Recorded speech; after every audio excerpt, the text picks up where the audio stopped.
Assalamualaikum warahmatullahi wabarakatuh. Halo teman-teman, perkenalkan nama saya Lara Nauli Lubis dari Prodi Ilmu Ekonomi di Universitas Negeri Medan.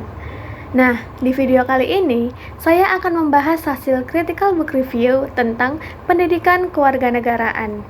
Nah, di sini kita nggak cuma akan bahas teori, tapi juga kenapa pendidikan kewarganegaraan itu penting banget dalam kehidupan kita sebagai mahasiswa dan warga negara yang aktif. Nah, pertama, kita bahas dulu pengertiannya. Pengertian pendidikan kewarganegaraan adalah proses pembelajaran yang bertujuan untuk membentuk kita menjadi warga negara yang cerdas, kritis, dan bertanggung jawab.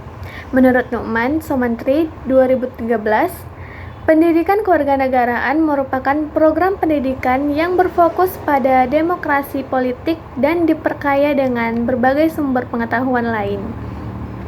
Program ini juga mendapat pengaruh positif dari lingkungan sekolah, masyarakat, serta peran orang tua.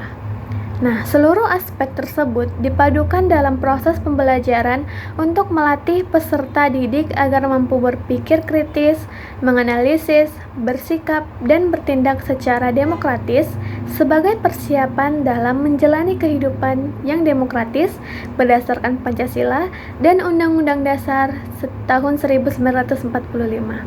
Nah, artinya pendidikan kewarganegaraan itu bukan cuma hafalan tentang Pancasila atau undang-undang saja, tetapi lebih ke bagaimana kita berpikir, bersikap, dan bertindak dalam kehidupan bermasyarakat. Nah, jadi fokusnya bukan hanya pengetahuan, tetapi juga pada pembangunan karakter. Lalu ada hakikat dan peran pendidikan kewarganegaraan. Kalau kita lihat lebih dalam, pendidikan kewarganegaraan itu punya peran yang cukup luas. Pendidikan kewarganegaraan itu, yang pertama, sebagai mata kuliah di kampus. Yang kedua, sebagai nilai yang diterapkan di masyarakat. Dan yang ketiga, juga sebagai ilmu yang akan terus berkembang. Artinya, pendidikan kewarganegaraan tidak berhenti di ruang kelas saja, tetapi harus dipraktikkan dalam kehidupan sehari-hari. Nah, contohnya itu menghargai perbedaan. Nah, seperti kita tuh tidak memotong pembicaraan saat teman menyampaikan pendapat yang berbeda dan tidak mengejek teman yang memiliki hobi atau latar belakang budaya yang tidak sama dengan kita. Lalu yang kedua ada taat aturan. Contohnya nih, kita menggunakan helm saat berkendara motor, meskipun jaraknya dekat, serta membuang sampah pada tempatnya. Lalu yang ketiga itu peduli terhadap lingkungan sosial. Nah, contohnya kita itu menjenguk tetangga atau teman kita yang sedang sakit, serta membantu menyeberang jalan orang tua yang sedang kesulitan. Lalu ada kompetensi dalam pendidikan kewarganegaraan. Dalam pendidikan kewarganegaraan, ada 3 kompetensi utama yang harus kita miliki. Yang pertama, civic knowledge atau pengetahuan seperti memahami hukum, demokrasi, dan hak asasi manusia.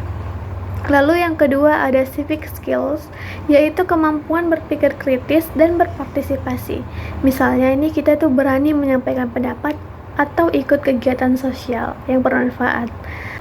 Lalu yang ketiga, civic disposition, yaitu sikap atau karakter yang dikembangkan dari pengetahuan dan keterampilan kewarganegaraan, seperti rasa tanggung jawab, toleransi, dan rasa cinta tanah air.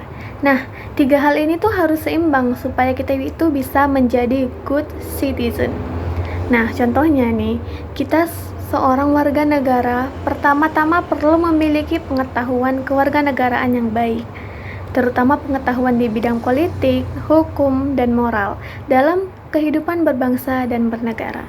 Nah, selanjutnya, kita warga negara diharapkan memiliki keterampilan secara intelektual maupun secara partisipatif dalam kehidupan berbangsa dan bernegara, yang pada akhirnya pengetahuan dan keterampilan itu akan membentuk suatu karakter atau watak yang baik sehingga menjadi sikap dan kebiasaan dalam berbangsa dan bernegara.